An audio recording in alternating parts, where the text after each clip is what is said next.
Halo Sobat Tani semua dimanapun kalian berada. Sesuai judul yang kalian ketik, cara menanam cabai hemat biaya, efisien, dan hasilnya lumayan. Oke, untuk media kali ini kita nanam cabai rawit. Cara pertama, untuk para petani pemula ataupun biasanya orang-orang yang mencari tutorial, pasti ingin menekan bagaimana caranya menanam cabai atau menanam bibit apapun itu seefisien mungkin, tidak bikin ribet, dan hasilnya tentu saja memuaskan. Oke, kita bahas nggak usah lama-lama. Di sini kita udah menyediakan dari bibit, ini namanya bibit cabai rawit. Kebetulan kita ada di belakang kebun sawit, jadi agak terbawa dia. Oke. Jadi ini nih bibit yang udah saya tanam kurang lebih itu 1,5 bulan. Tidak apa-apa. Tingginya kurang lebih hampir 30 cm ya. Nah, tapi dia tidak terganggu, dia sehat. Kenapa dia bisa sehat? Kita memilih polybag yang besar. Ada beberapa ini, semua ini ada nih. Kalau teman-teman pengen lihat, ini bibitnya, tapi belum semua saya langsung dari rumah. Dan juga nanti kita akan nanam di sana. Kita akan melakukan tumpang sari bersama dengan kebun sawit yang belum terlalu besar, jadi akarnya itu belum terlalu merambat dia. Kita masih bisa memanfaatkannya seefisien mungkin. Untuk teman-teman semua yang ingin melakukan pembibitan seperti ini, disarankan mencari tanah yang gembur. Kalau misalnya kalian bisa mendapatkan seperti sekam, abu dicampur dengan tanah, itu sangat baik ya. Tapi kalau saya sendiri di sini kebetulan karena tempat tinggal saya itu tidak terlalu jauh dari perkebunan sawit, pabrik sawit, Sobat Tani. Jadi saya memanfaatkan limbah. Nah, kalau teman-teman pada tahu ada namanya limbah. Mungkin di sini ada yang pernah kerja di perkebunan sawit, pasti paham maksud saya. Limbah itu seperti ini. Nampak tidak ya? Bentar. Susah. Saya congkel dikit aja. Jadi Sobat Tani, kita bertani itu bagaimana caranya menghemat pupuk, bagaimana caranya efisien, tapi hasilnya tetap memuaskan ya. Ini contohnya hitam. Ini bisa dibilang 95% tanah biasa. Tapi saya campur sedikit dengan urea, saya aduk hingga rata. Mohon maaf sebelumnya karena saya terlambat untuk bikin tutorialnya. Intinya 1 sendok makan itu bisa untuk 2 ember pencucian di rumah. Nah, itu dicampur, diaduk semua. Kalau tidak ada punya sekam ya, dicampur semua, udah langsung dimasukkan ke polybag seperti ini aja. Nah, jadi ini solid ini saya bikin ini kira-kira cuman 1 sendok makan aja.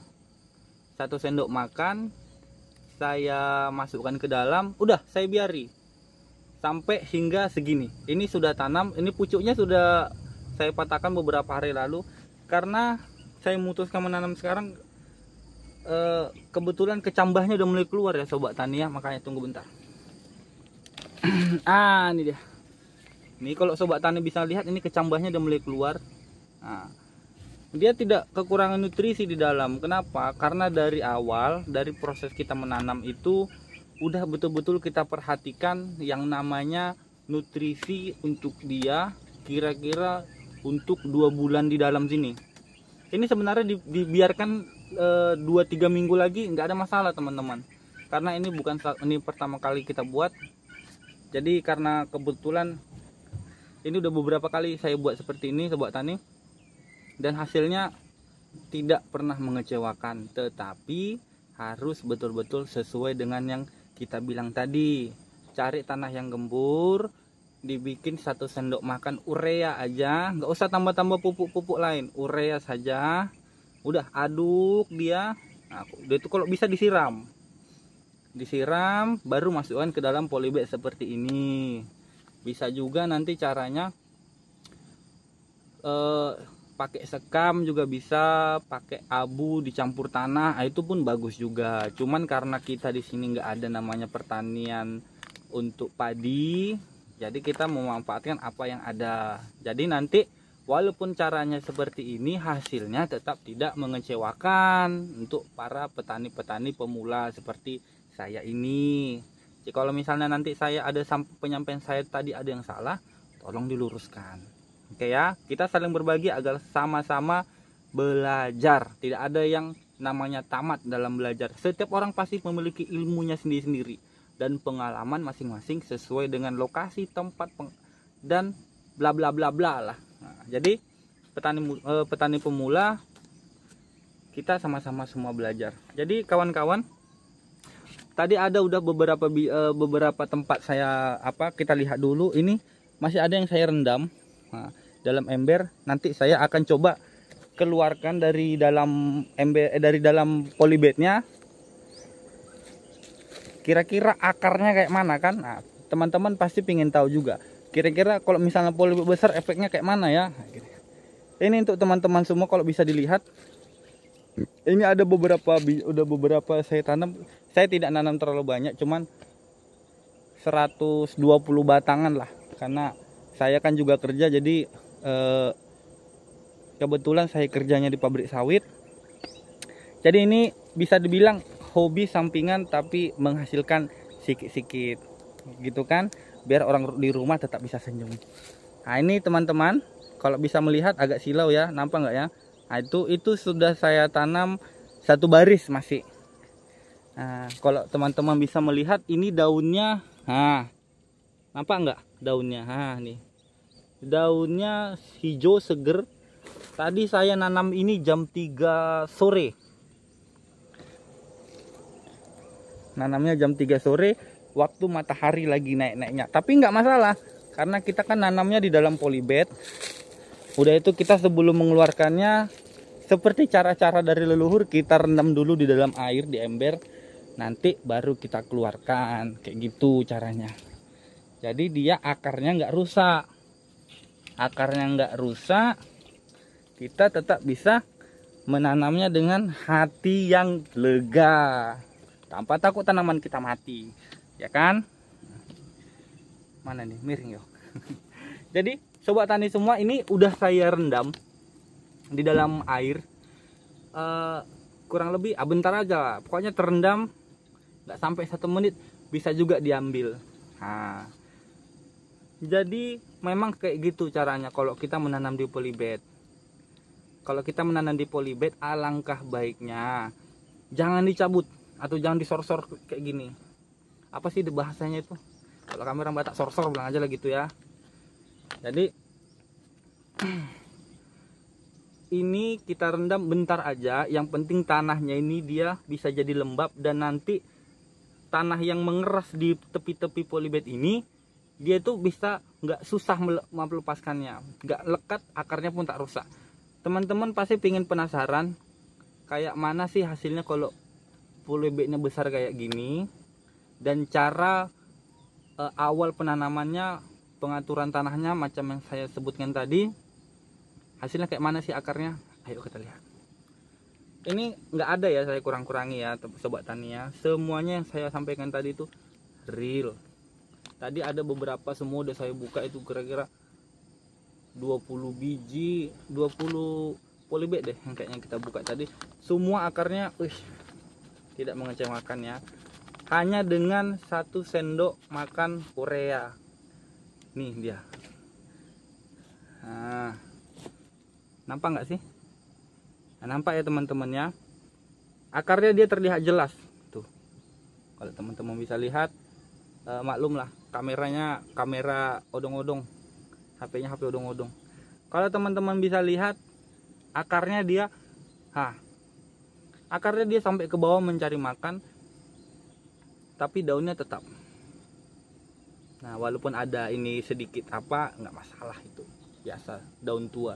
Kalau cabai rawit ini kan lebih kebal daripada cabai merah. Mungkin kapan-kapan kalau misalnya ini banyak respon yang baik, positif, nanti kita bikin juga di cabai merah, kita aplikasikan kayak mana cara yang mudah, gampang, tapi tetap hemat biaya. Bertani sekarang ini yang mahal itu di biaya. Oke, nah ini Teman-teman bisa lihat semua akarnya merajalela mencari makanan di dalam, tetapi karena unsur haranya atau nutrisi yang dibutuhkan tanaman ini, cabai ini terpenuhi, walaupun minim kita bikin biayanya, tapi tetap sehat untuk ditanam. Ini dia yang di atas inilah namanya limbah sawit. Nah, ini kita bikin limbah sawit. Boleh pakai limbah sawit. Tapi mungkin ada yang nanya, "Bang, kayak mana kalau misalnya kita kerja limbah sawitnya nggak ada?" Banyak caranya teman-teman. Bisa juga kita bikin dari kotoran ayam. Nggak usah diaduk banyak gitu. Karena misalnya, "Abang, aku cuman ada beberapa ekor ayam, tapi aku pingin nanam banyak. Aku biaya beli untuk ke peternak ayam nggak cukup." Nggak apa-apa. Bikin aja caranya seperti ini. Kotoran ayam tadi dicampur atau dicampur lah ya dengan abu pembakaran, bebas lah. Bisa jadi abu yang pembakaran untuk masak di rumah, bisa jadi pembakaran sampah, bisa. Nggak apa-apa, dicampur aja, nggak usah ditambah yang macem-macem. Campur aja, diemi kira-kira kurang lebih 2 minggu. Waktu itu pernah saya bikinnya 2 minggu, saya diemi untuk kotoran ayam ya. Kebetulan saya waktu itu ada orang tua saya punya peternak ayam, bukan ternak ayam, menernakkan ayam kurang lebih 10 ekor lah. Jadi kotorannya itu sedikit. Jadi kayak mana sih caranya gini saya belajar di YouTube saya coba. Nah, jadi kotoran ayam kayak gitulah caranya ya. Mungkin kapan-kapan biar lebih enak kita akan bikin kayak mana caranya. Tapi untuk yang sekarang kita bahas ini dulu. Kayak ginilah dia kalau misalnya keuntungan kita memakai polybag yang lebih besar. Biasanya kan orang pakai polybag kecil-kecil kan. Jadi kalau polybag kecil-kecil itu teman-teman, kerugiannya adalah dia itu kita harus cepat menanam dan tidak boleh terlambat. Kenapa? Karena di dalam polybag kecil itu nutrisi dari makanannya itu terbatas sekali. Jadi jikalau kita terlambat memberi dia nutrisi atau memindahkan ke tempat berikutnya, bisa jadi tanaman kita nanti rusak, menguning biasanya dia, layu atau mati bahkan ya. Jadi kasihanlah, capek kan gitu. Bisa juga ditabur pun bagus juga, tapi yang ditabur ini juga ada kerawanan. Apa rawannya? Kalau kita pun terlambat atau lalai aja dalam perawatannya, nanti tanamannya itu dia mungkin teman-teman pernah mengalami ya, dia besar ada deretannya kecil, ada tuh besar, jadi dia nggak bagus semua. Kalau saya dari dulu pakai polybag besar ini, jikalau nanti ini bentar aja ya, biasanya sih 2 minggu sekecambah sudah pada keluar. Kalau kita pindahkan ke media tanamnya pun nggak kita apa-apain, nggak kita kasih pupuk, nggak kita nggak. Nanti ini rencananya udah kurang lebih seminggu lah ya, seminggu kita tanam. Rencananya nanti baru kita pupuk, pakai pupuk NPK 16 aja, udah nggak usah macam-macam lah.